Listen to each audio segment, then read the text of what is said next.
Nah, ini kondisi Indonesia dari perspektif ancaman. Nah, ini Pak, negara-negara tetangga kita itu jangan dianggap remeh.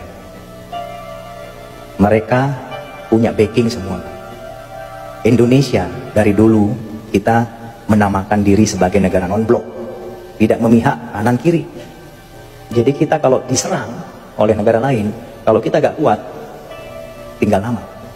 Tapi negara tetangga kita seperti Selandia Baru, Australia, Singapura, Malaysia, Inggris ini membentuk yang namanya FPDA, Five Power Defense Agreement. Jadi organisasi ini adalah organisasi persemakmuran Inggris Raya. Kalau Malaysia misalnya diserang oleh negara lain, maka 5 negara ini juga akan membantu. Kalau Singapura perang sama kita Pak, bukan hanya Singapura yang menyerang kita, tapi 5 negara ini akan menyerang kita juga. Makanya mereka bergaya Pak, gak takut. Malaysia sudah mencaplok si Padan Likitan, kalah kita. Nah ini di belakangnya banyak nih, ada Selandia Baru, ada Australia, ada Inggris, kalah. Si Padan Likitan lepas ke Malaysia. Ini Pak, si Padan Likitan, Blok Ambalat, ini Malaysia. Singapura yang negaranya kecil, ya, sebesar kota Malang, dia berani-beraninya Pak melaksanakan reklamasi pantai ke arah kita.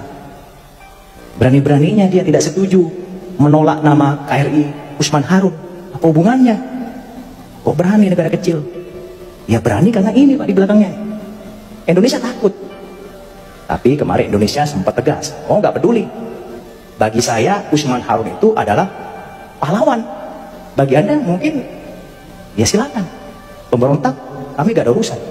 Tapi bagi kami Usman Harun adalah pahlawan. Nah itu hebat. Berani kita. Kayaknya tetap mereka tidak ngungkit-ngungkit lagi. Nah ini Pak, ini salah satu bukti negara kecil kok berani gitu ke Indonesia. Kurang ajar ya.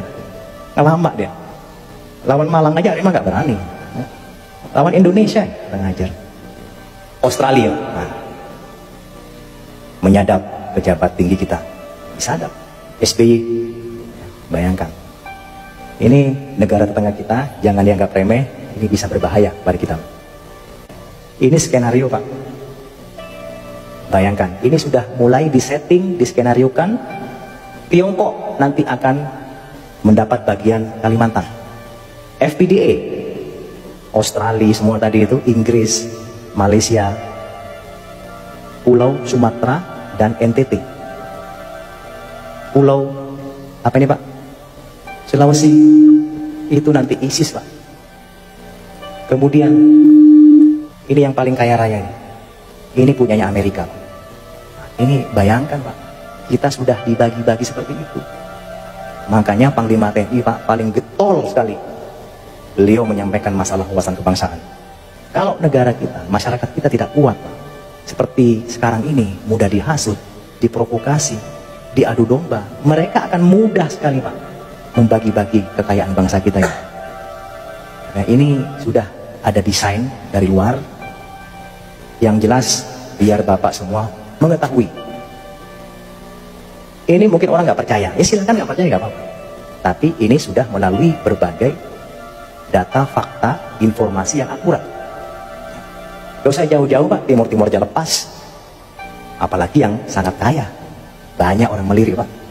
Timur-Timur hanya sebagian kecil, ada celah timur di situ. Ini sudah banyak sekali yang mengincar. Apalagi Papua. Papua itu kita keruk aja Pak, sudah ada emasnya. Sekarang ada nambah lagi, ada uraniumnya. Siapa yang nggak tergiur?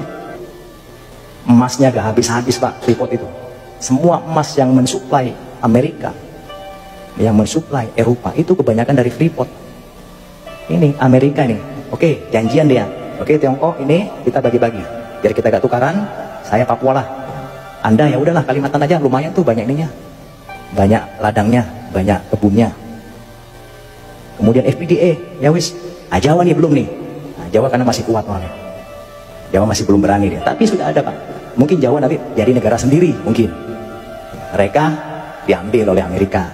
Karena kan Jawa ya mungkin negara Jawa nanti. Tapi kita Pak, kita harus berdoa semua agar supaya ini tidak terjadi. Nah gimana caranya Pak?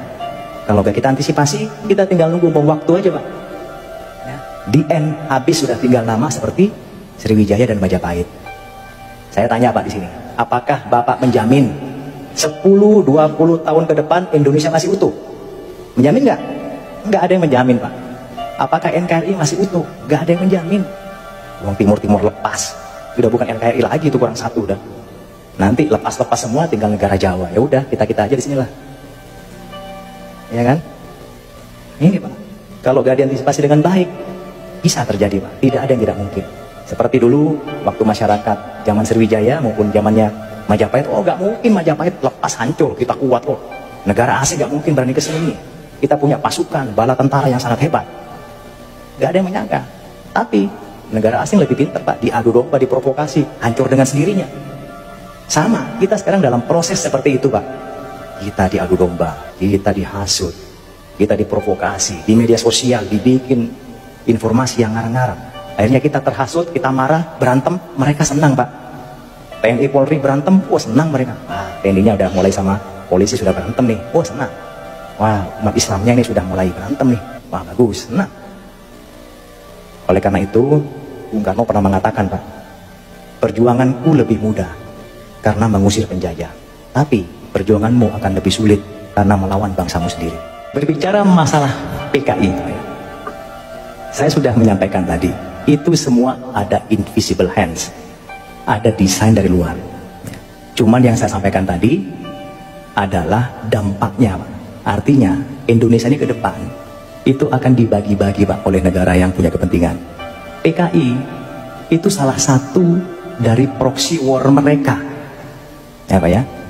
Tadi saya bilang tadi di sana ada Tiongkok kan, Cina mengambil apa tadi Pak? Apa? Kalimantan. Nah, ya disitulah mereka Pak menyebarkan proxy war-nya menggunakan invisible hand-nya. Salah satunya ya PKI tadi. Jadi itu merupakan desain yang kalau kita berpikir itu belum sampai pikiran kita Pak. PKI itu sengaja memang sekarang digambirkan lagi. Tujuannya apa? Yang tadi itu. Tiongkok punya kepentingan kepada bangsa Indonesia. Salah satunya biar kita, bangsa kita semakin carut marut, dimasukkanlah isu PKI. Dibuatlah PKI akan tumbuh lagi. Memang akan tumbuh betul. Kenapa? Kita tidak boleh memungkiri Pak, orang-orang yang berjiwa komunis itu sudah masuk ke kalangan kita, masuk di pemerintahan, di DPRD, ya bahkan di ulama, mungkin juga di TNI Polri sudah ada Pak. Cuman kita gak usah lah, ini kan saudara kita semua. Yang saya bahas tadi itu adalah orang-orang pihak luar yang punya kepentingan. Mereka menggunakan bangsa kita sendiri Pak. Kasihan, kita menjadi korban. Jadi kita komunis ini menggunakan orang-orang Indonesia sendiri untuk masuk ke berbagai kalangan. Tujuannya apa? Misalnya dia masuk di pemerintahan, misalnya dia masuk di DPRD, sudah ada deal-deal. Nanti kalau Anda menjadi anggota dewan, kalau Anda menjadi pejabat Pemkot, tolong buat kebijakan yang menguntungkan saya. Nah, itu sudah ada deal-dealnya Pak. Ya mungkin Bapak lebih tahu lah, gak usah saya bahas lebih lanjut, nanti tidak elok. Ya, itu sudah ada deal-dealnya. Jadi sengaja menggunakan pihak-pihak orang kita sendiri. Memang itu sudah ada Pak, tapi semua itu desain yang lebih besar yang saya lihat tadi, itu ada dari negara-negara yang punya kepentingan. Saya kira itu Pak ya, terima kasih.